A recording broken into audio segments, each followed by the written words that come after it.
Hello, ano? Galit ka ba? Dito pa isa. Dito pa kayo. Bakit nandito ka?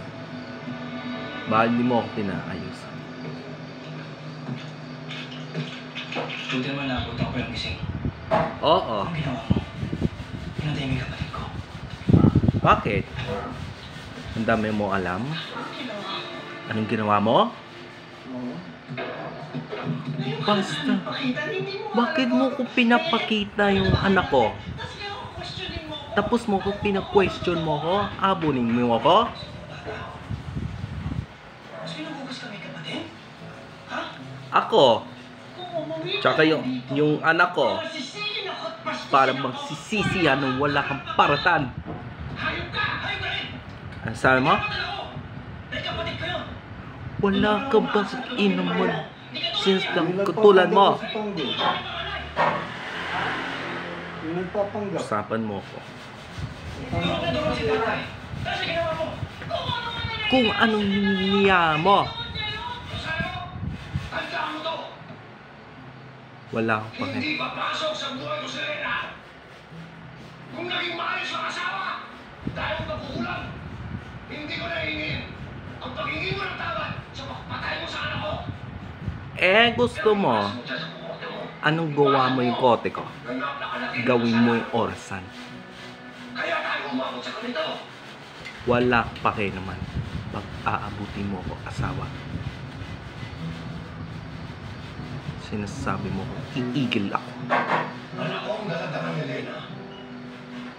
Masakit sa akin. Talaga lang ha? Bakit lang ako? Na-stress ako yung magiging anak ko. Dahil sa'yo. Ikaw dahil sa'yo. Dahil sa akin, hindi mo nga ninyong paminggan. Paano ka hindi lang sa'yo? Di pa mamalaki ko. Nararamdaman ako, Dad. As heaven your choice care. Your nothing is matter you look.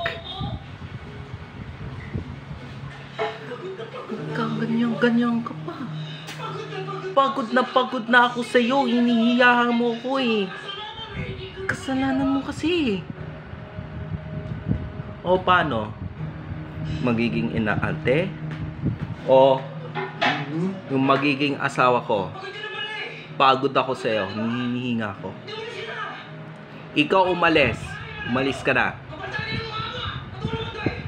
Ako mo ko pinagtutunan.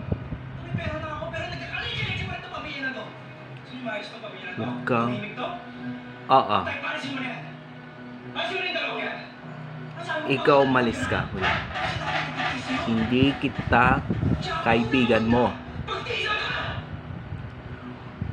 Ano sinasabi mo?